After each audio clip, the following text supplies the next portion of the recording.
I get it.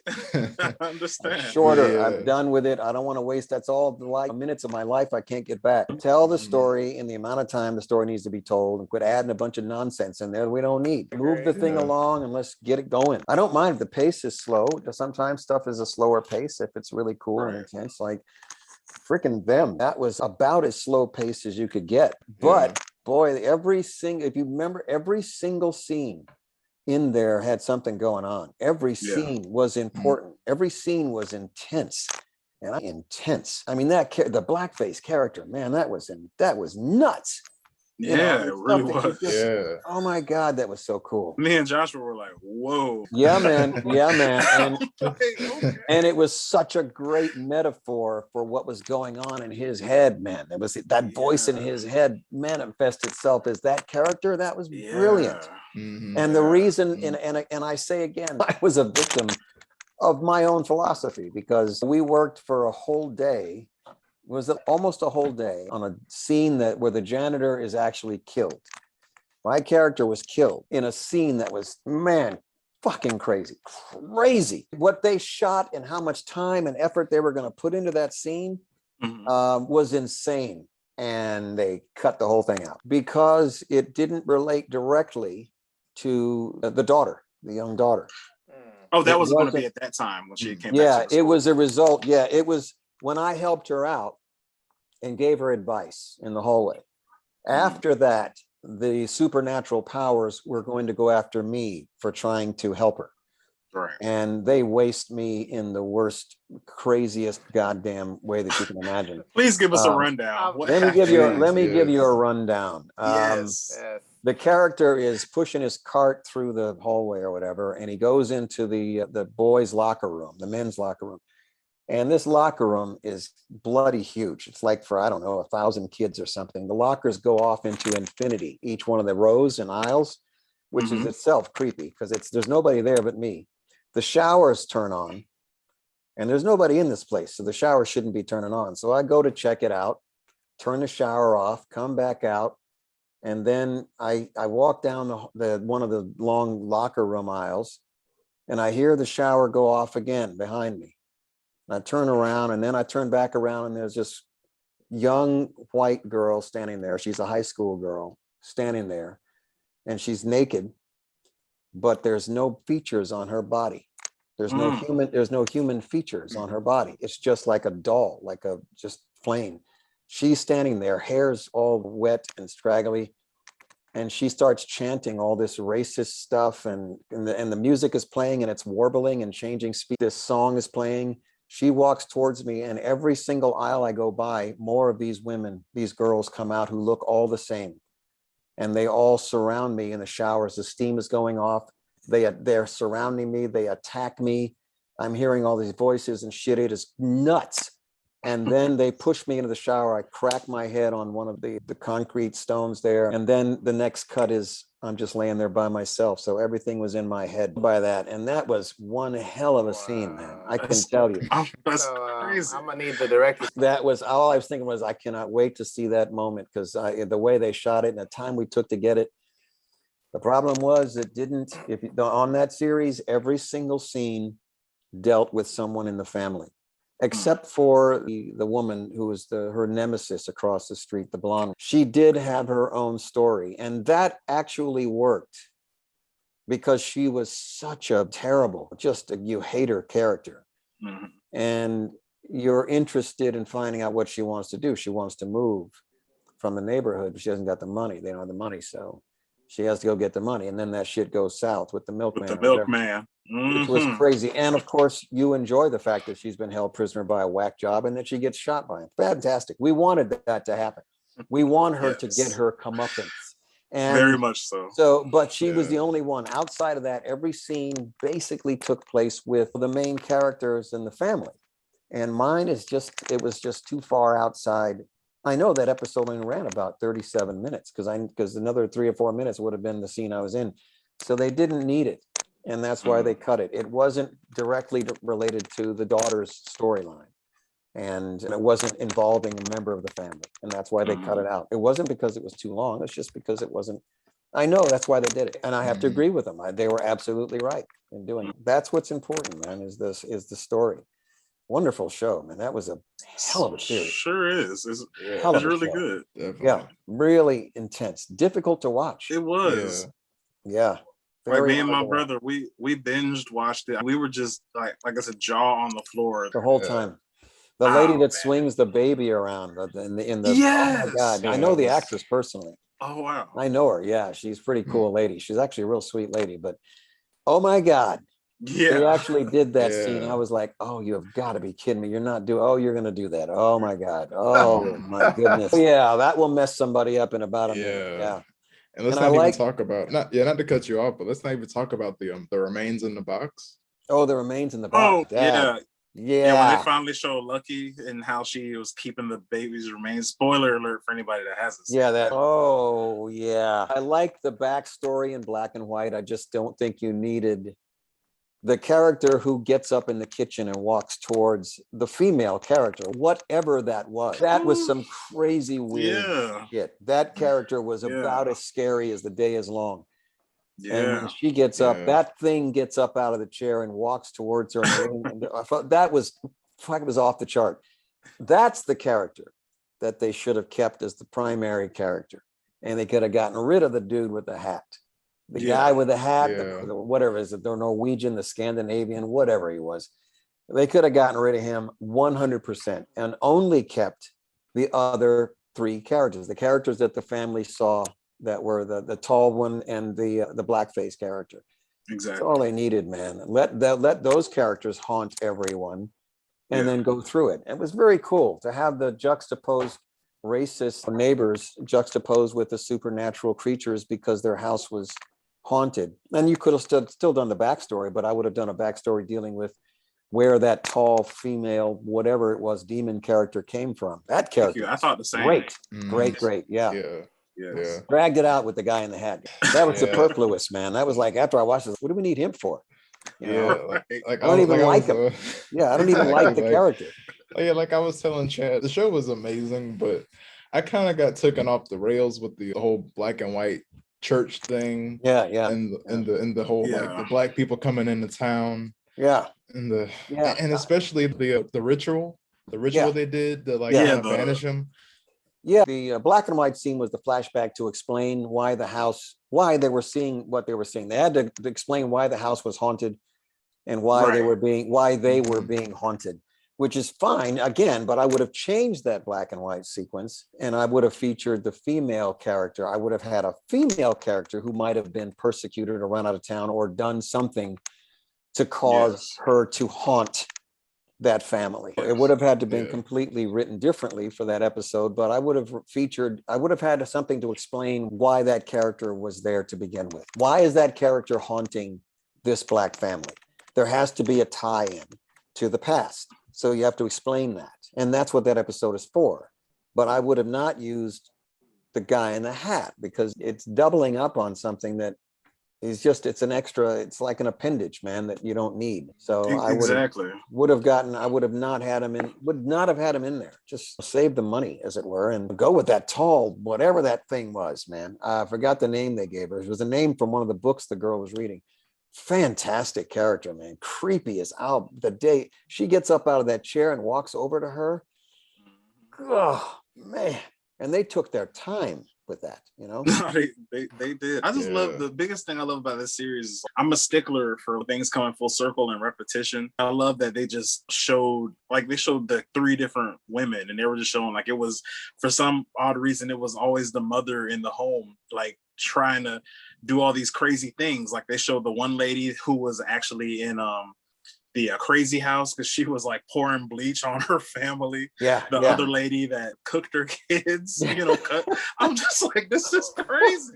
I'm like, it was just a good series, man. It was a good series. They did a hell of a job on that. Wonderful job. And They almost even left it. They didn't even wrap it up at the end. They just left that scene with them in the fire and the street and whatever. And you know that they're going to be moving on and all that. But all you wanted to do was basically reach through the television and strangle that woman, the blonde. You wanted to reach through the television and just strangle her the whole time. She went out bad though. I was actually kind of upset. I'm like, dang, she didn't have to go out. Oh yeah, she had to go out like that. Absolutely. And the other thing which I thought was just, I mean, again, it's down to writing. And anytime I see some stuff that it's something that I like on a film, I log that shit because I'm going to use it. I'm going to steal it. I'm going to use it because when it comes to writing, and I mean writing, in them, and you guys will remember it, they allude to things twice without saying them at all. And it's so subtle that you would miss it if you weren't listening. The one thing they alluded to was that guy, when the cop says, "What were you doing coming out of that club, out of that bar?" Remember, he says, "What were you doing coming out of the bar? You're not supposed to be doing that. You shouldn't be doing that." That was the guy that was gay. The other woman's husband was gay. Yes. I saw you coming out of that other place the other day. Yes. You know better than that. All he said was, "You better than." That's all he said. That's all he said. And that was the only time they alluded to him being gay. That was it. Yeah. Yes, it was it. Just that line. And if you were eating some popcorn, or you wouldn't have caught it right over your head. And I heard it said, "Oh my God, the guy's gay." Yeah. And she, the blonde, because it was her husband. The blonde was like, that's why she was unhappy. That's why she was talking to the milkman. That's why she wanted, because whatever was going on at the home, that dude was not into it. He was gay.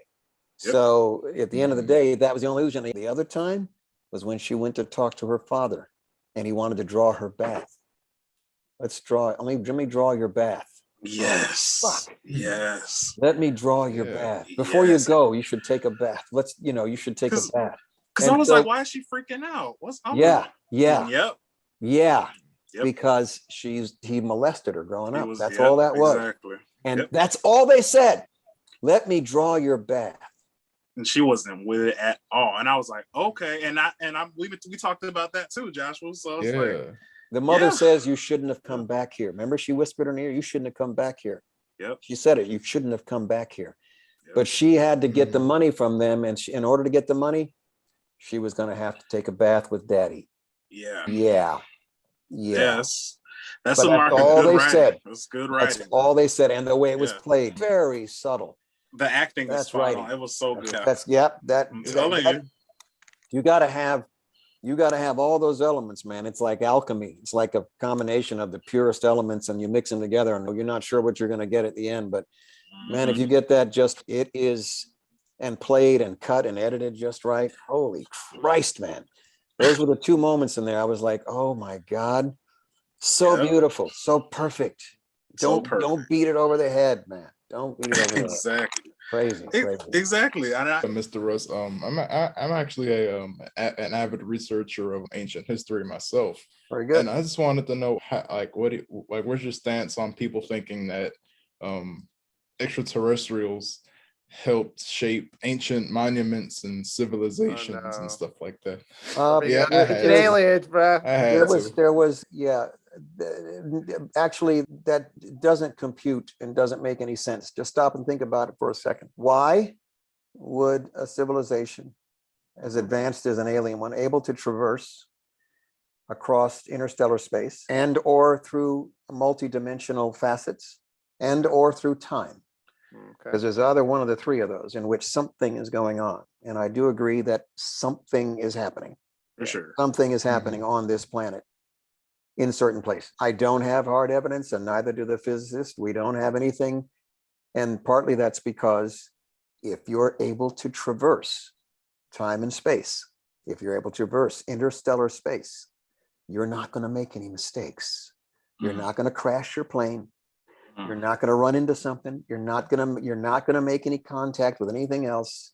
Most of those things are going to be a machine. They're not going to be corporeal. They're going to be a machine.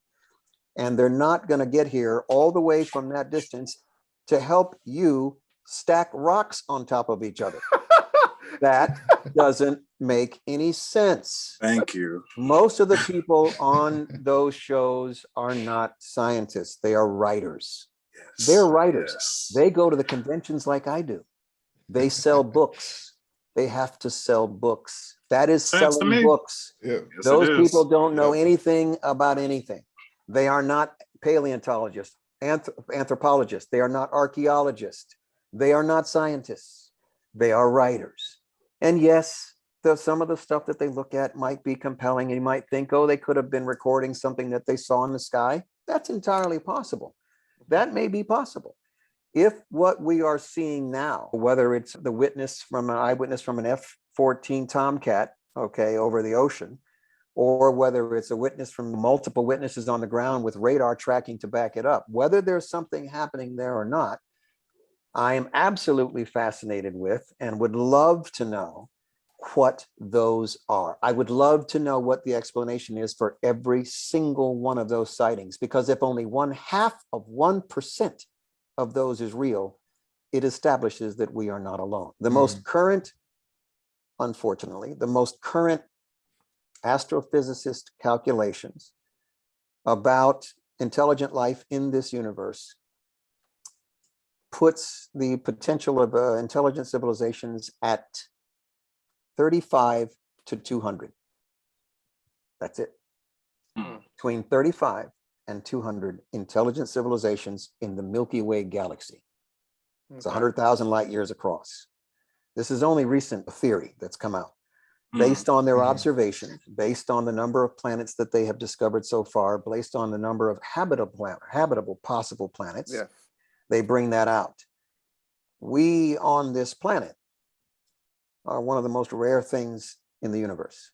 We are very rare. This blue ball, man, is not normal. It is very rare. It is extraordinary. It is a miracle that we're even here. Yeah. Okay? So the number of civilizations that might be out there that are intelligent reach a certain level of technology like we have. The ability to wipe ourselves off the map entirely, wipe everyone off the globe. We have that potential right now.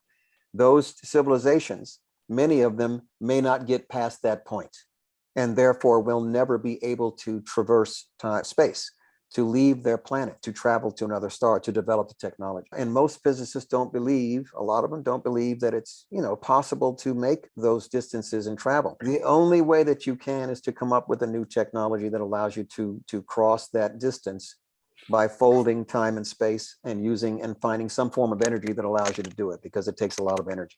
At the end of the day, that theory that somebody came here in the past to assist us, no, because there's evidence of what humankind has made and built from that era. The Antikythera mechanism, you may be familiar with it, that was found in the Mediterranean Sea. The ancient Greek designed mechanism that can compute the movement of the solar system and the moon and predict that it's a computer, but it was built by them. It was made by them. They have recreated it today the same way it would have been built then. So again, there's no reason to believe that anything extraterrestrial, other than maybe was visual, maybe was seen by somebody at then, and perhaps they may have recorded something that they saw. That's possible. But as far as interacting with us and helping us, the distance in between the two species is going to be astronomical. That's going to be like them trying to communicate with a badger. The distance between intelligence, there would be no point in some cases to them trying to do anything with us. What would be the point? Yeah. And they're more than likely going to be robotic. We are sending robots to our own solar system. What makes you think they wouldn't do the same? You would send robots, you would send probes to gather data and to observe, yes, and to bring back information. Yes. Hostile? No, I don't believe in any of that. I don't see War of the Worlds happening. I don't see that. Right. Because why? You have evolved beyond what? There's nothing they need on this planet that they can't get from anywhere in space. So you don't need materials. You don't need a place to park. You don't need water. You don't need hydrogen. You can get that from anywhere. And there's no point in them starting a war. that's done. Whether or not they're able to get to the point as a civilization to be able to make that journey, I'm curious about, because I don't know what people have seen in these recent decades, all over the world, mind you. The observations and the sightings that have been seen are goddamn mind-boggling. And they're also a lot consistent. There are consistent things that people report that are seen from one end of the planet to the other. They're not in the same place, but they're reporting similar things. Something is going on. And I hope I live long enough to be able to see and discover and to confirm worldwide that we are not alone and that we have been visited. Yes, I can appreciate certainly the possibility of that happening, because as much as I'm rooted in science and hard science, I think that there's a possibility. And even with only a few civilizations that they theorize might exist, it may be possible that they've got there. Columbus couldn't go to the moon on wind power because all he had was wind power. So if we develop AIs that can do the thinking for us, we might be able to break through. They didn't have chemical rockets in the Middle Ages, so we couldn't get to the moon. A lot of wind, but not enough to go to the moon. Yep. We have chemical rockets, not enough to go interstellar. But down the line, can we develop something that would allow a generational ship to travel to a star that might be moving toward us, not away from us? You can't move to the star going away from us because it's going away from us. So it's got to be going towards a star that's coming in our direction, right? Those would be the directions you want to go, because now you're cutting that time and travel in half, because the speed you're going at, the speed it's coming at is the same. So that's the theory. And where Earth sits in the spiral of the Milky Way galaxy, we're in a part of the arms where there's not a lot of stars. That's why we haven't had any issues with supernovas and gamma ray bursts, because there's not a lot of stars nearby. You're closer to the center, you're going to have more issues with that. So most of the planets that you're looking for, stable stars and places where civilizations can go, should be in areas where there's not that dense of star, formation. Correct. So we would have to go quite a ways to get to the next stars that could possibly have habitable, even if it's a generational ship of some type. It'll take some work, and who knows how long that might take or might be. But yes, as far as them coming and helping us as ancient peoples, no, that's there we go. Absolutely not. Those guys are writers. Those guys that's the best possible answer. Yes, Kurt von Vonnegut was the very first one. He was the first. He's the granddaddy. Kurt von Vonnegut wrote the book Chariot of the Gods. Guy never visited half the shit that's in the book. Doesn't know anything about any of that stuff, and he just made it up. He made it up, and they sell books. That's what they do. Ancient Aliens, I'm sorry, they're all authors. There you go. Look at their titles: authors, researchers, right? Writers, whatever. You and I could write a book tomorrow and put anything in it and try to get people to buy it, and then go sign autograph, big whatever. That's what those guys do. So no, none of that stuff is happening. But the possibility of the Earth being visited by something, and I don't know what that is, but something. If you want to see some interesting stories on that, you go to YouTube, and these documentaries are amazing. No, yeah. 11-minute, they're 11-minute segments. They're 11-minute segments. Each segment ends with the actual news story, the actual news report, and a follow-up as to what actually happened or what the person did or whatever was at. It's just a very brief thing at the end of each episode. Look under Quest Close Encounters. Quest Close Encounters, and it has to have that all in the title. The title has to include the word quest. Quest Close Encounters. There's a lot of stuff on Close Encounters, the movie. There's a whole bunch of that shit in there, but it's close. If you can find them, it's a series of documentaries, a series of stories, and each one is only about 12 minutes long. If it's about 10 to 12 minutes, or 10 to 12, 11 minutes, those are the actual right segments. Quest Close Encounters. Take a look at those stories. And man, I'll tell you, if you don't walk away thinking, Jesus Christ, something is going on here. Because these people, and the details of their descriptions of what they witnessed, And the fact that it's totally a random bunch of folks from all over the place, man, men, women, I don't know, ages, times, at the beginning of the century, the middle of the century, stuff that's unbelievable. And there's no reason to believe that they would have made it up. There's no reason to believe that it was a hoax. I don't know how you could imagine it was something that was, I don't know, man-made, because it didn't make any sense. And between all of them, there are similarities in some of the things that they talk about. Yes, there's similarities in the flight models and the actions of the craft, which are absolutely fascinating. Just fucking fascinating. The light beam that comes from these things as a solid beam. So the beam is extending like that. We can't do that. That's impossible in terms of our physics, but they've reported, several of these sightings reported the craft, a beam that came down like this, as if it was being animated, like stretching out like that as a solid beam. That's not possible in modern physics. Not to mention the flight characteristics, not to mention the ship actually changing shape, actually reforming itself, shimmering in and out of view. People that were close, people that watched them for as long as 12, 15, 20 minutes, multiple witnesses. Quest Close Encounters. If you want to see a really good documentary series on eyewitnesses and what they have seen all over the world, different countries, different periods in time. Very cool stories and very short, only about 10 minutes long.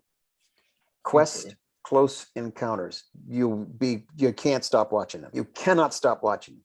Really well done, really well shot. The effects are very good. They make it very realistic what people are actually hearing. And the sounds, they put the sounds in there that the people described, and just fucking creepy. Just amazing. Yeah, I'm gonna have to check that out. Chad, I know you're happy he went and I'm excited. He shitted on Ancient Aliens. I know you're happy about that because Chad, about 2 podcasts ago, did it. He did it too. Except you did it with like science and like you tore it apart. And I was happy just sitting there listening to it. I was like, I know Chad and Josh are just sitting there like, yes, he did it. Man, I mentally did a backflip like twice. I'm like, I'm with it.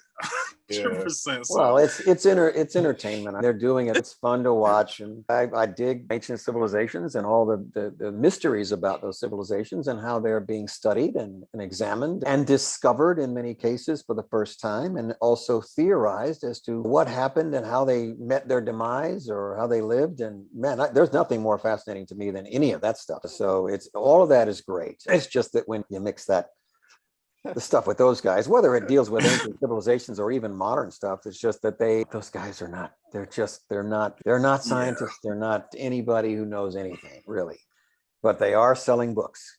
But they are selling books. Exactly. Lots of books. That is their goal. Books. Yeah, exactly. So I mean, hey, it's working for them. So I guess. Oh, absolutely. Hey, I don't take anything away from them. Me neither. They're making a living. They're making a living. But my very first comment on it is, why would they travel across the universe to stack rocks on top of each other? What does that get you? Does get you anything? So that's it. Right there is enough. That doesn't make any sense. They came here because they came here and they thought we were struggling. They were like, we'll help you out. We'll do you a favor. You can't pay us back, but we'll do you a favor. Here you go. Let's put these and the favor being, we're going to stack rocks on top of each other. That gets us nowhere. A lot of work is what that is. They're not going to share any of their technology with them any more than if we went back in time. We're not going to give them an iPhone. What the hell are we going to give an iPhone? They can't really do nothing with it. No, you can't do anything with it. They're going to think you're a god, of course, yes, but what are you going to do with it? They couldn't give them that kind of stuff because you're now interfering with the civilization, as it were. And it doesn't matter that you gave it to them or not. They're not going to be able to use the stuff. They're not going to be able to build it. They're not going to be able to repair it. They don't have all the tracks of technology that led to it. In Contact, the film Contact, I love Carl Sagan. He's great. He's a great scientist. Same. I love Carl Sagan. Yes. But Contact doesn't make any sense at all. It's just what I was just talking about. If you're coming across the universe and you give us the instructions to build a portal that can allow you to traverse to another galaxy, We're not going to be able to build it. Yeah. Not on your life are you going to be able to build it, much less two of them. You're not going to be able to build it. It's impossible. You cannot back engineer that kind of technology. That is like the ancient Egyptian trying to back engineer a cell phone. It's not going to happen. They could have that cell phone in ancient Egypt for 1,000 years, man. They're going to be able to figure that shit out. What is that? It's impossible. And in contact, it was impossible. Now, if they just dropped it off and led you through the gate and did whatever, okay, fine. If they stopped and said, okay, just walk through there and here it is and walk through there, okay, fine, whatever. We probably wouldn't be able to do that either. I don't think any human's going to be able to withstand going through a portal like that and survive physically, probably not. But we're certainly as hell not going to be able to look at some instructions. Extraterrestrial instructions. First of all, you're not going to be able to communicate and know what in fucking hell it is you're looking at or reading, much less how to build something that's that far into the future. Not going to happen. Never going to happen. Forget it. So as a science fiction project, I think, what is it? Stargate was finding the portal. Yeah. Okay, I might go along with that, finding it and maybe push a few things and see if we can get it to work. Maybe. But there's no back engineering. Not going to happen because any more than Stone Age man, and I'm just going back to the Stone Age, could be go back even farther than that, but Stone Age to today, Stone Age man's going to be able to figure out what to do with a microwave oven, how to take it apart or put it back together or even use it. Not going to happen. Never, ever going to happen because that's just the way things are. That's just the way shit is, right? Like you'll make the portal, whatever, but you won't be able to turn it on. You'll be like, oh, I made the whole outline of the archetype or whatever, but I can't get it to start. I guess you're not even gonna, whatever it is you're building, you can build something that looks like it, but you ain't gonna be able to build anything with guts that makes it work. It's not gonna happen. Like I said, the Neolithic man is not gonna stand there and figure out, what a goddamn laptop is. Give him a laptop. Are you kidding me, man? Are you kidding me? He'll just throw it. Use a laptop. He would smash some shit with it, and that would be the end of it. And then try to eat it. Yeah, and then try to eat it. Yeah, ancient Egypt. Oh yeah. Here's a TV camera. Here's how you fuck it. None of that's gonna happen. And we're talking about what 3,000, 4,000 years. We could be talking about 500 million years, or 100 million years into the future.